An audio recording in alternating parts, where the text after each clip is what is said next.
Banner ಗಲಭೆ ಪ್ರಕರಣದ ತನಿಖೆ ತೀವ್ರಗೊಳಿಸಿದ ಪೊಲೀಸರು ಗಲಭೆಯಲ್ಲಿ ಭಾಗಿಯಾಗಿದ್ದವರ ವಿರುದ್ಧ ಕಠಿಣ ಕ್ರಮಕ್ಕೆ ಸಿದ್ಧತೆ.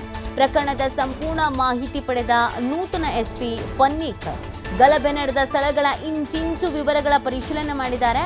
ಸಿಸಿಟಿವಿ ಫುಟೇಜ್ ಹಾಗೆಯೇ ಮೊಬೈಲ್ ವಿಡಿಯೋಗಳ ಆಧಾರದಲ್ಲಿ ತನಿಖೆ ಆಗ್ತಾ ಇದೆ.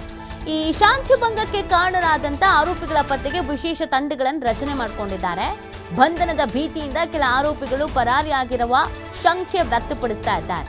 ಬಳ್ಳಾರಿಯಲ್ಲಿ ಕಾನೂನು ಸುವ್ಯವಸ್ಥೆ ಕಾಪಾಡುವುದಕ್ಕೆ ಬಿಗಿ ಬಂದೋಬಸ್ತನ್ನ ಕಲ್ಪಿಸಲಾಗಿದೆ. ತನಿಖೆ ಚುರುಕು ಪಡಿತಾ ಇದೆ. ಈಗಾಗಲೇ ತಂಡ ರಚನೆ ಮಾಡಿಕೊಂಡಿದ್ದಾರೆ.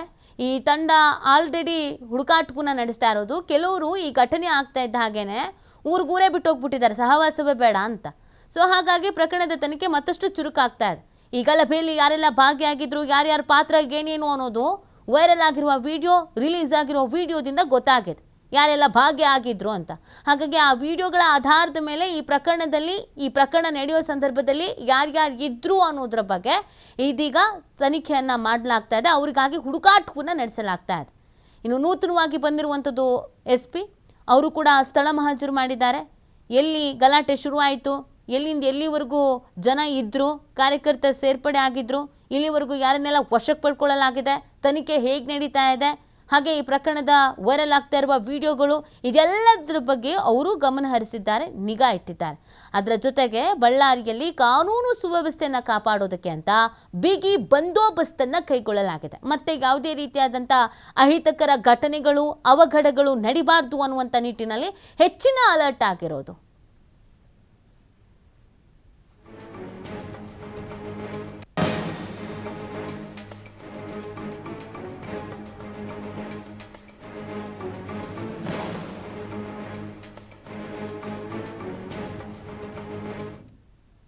ನಾನು ಕಂಪ್ಲೇಂಟ್ ಕೊಟ್ಟರೆ ಇವರು FIR ತಗೊಳ್ಳೋದಕ್ಕೆ ರೆಡಿ ಇಲ್ಲ. ನಾನು ಹಿಂಬರಹ ತಗೊಂಡಿದ್ದೀನಿ. ನಾನು ಅದೃಷ್ಟವಶಾತ್ತು ಅವರು ನಾನು ಸ್ಟೇಷನ್ಗೆ ಬರ್ತೀನಿ ಅಂದರೆ ಬೇಡ, ಸ್ಥಿತಿ ಗಂಭೀರ ಇದೆ ಅಂತೇಳಿ ಮನೆಗೆ ಬಂದು ಕಂಪ್ಲೇಂಟ್ ತಗೊಂಡಿದ್ದಾರೆ. ಅವರು ರಿಸೀವ್ಡ್ ಕಾಪಿ ತಗೊಂಡು ಕೊಟ್ಟಿದ್ದಾರೆ. FIR ಕೊಡ್ಲಿಕ್ಕೆ ಆಗದೇನೆ ಆಲ್ರೆಡಿ ಆಗಿರೋ ಕಂಪ್ಲೇಂಟ್ಸಲ್ಲಿ ಆ ತನಿಖೆಯ ಮುಂದುವರೆದ ಭಾಗವಾಗಿ ಇದನ್ನು ನಾವು ತಗೊಳ್ತೀವಿ ಅಂತೇಳಿ ಅವರು ಒಂದು ಹಿಂಬರಹ ನನಗೆ ಬರೆದು ಕೊಟ್ಟಿದ್ದಾರೆ. ಆ ಹಿಂಬರಹದಲ್ಲಿ ನಾನು ಇದನ್ನು ಆಕ್ಸೆಪ್ಟ್ ಮಾಡ್ತಾ ಇಲ್ಲ, ಕಾನೂನು ಬಾಹಿರ ನೀವು FIR ಮಾಡದೇ ಇರೋದನ್ನು ಅಂತ ಹೇಳಿಬಿಟ್ಟು ನಾನು ನೀಟಾಗಿ ಬರೆದು ಸೈನ್ ಮಾಡಿ ಅವ್ರಿಗೆ ಕೊಟ್ಟಿದ್ದೀನಿ. ಇವಾಗ ಅದನ್ನು ನಾನು ತಗೊಂಡೋಗ್ಬಿಟ್ಟು ಪ್ರೈವೇಟ್ ಕಂಪ್ನಿ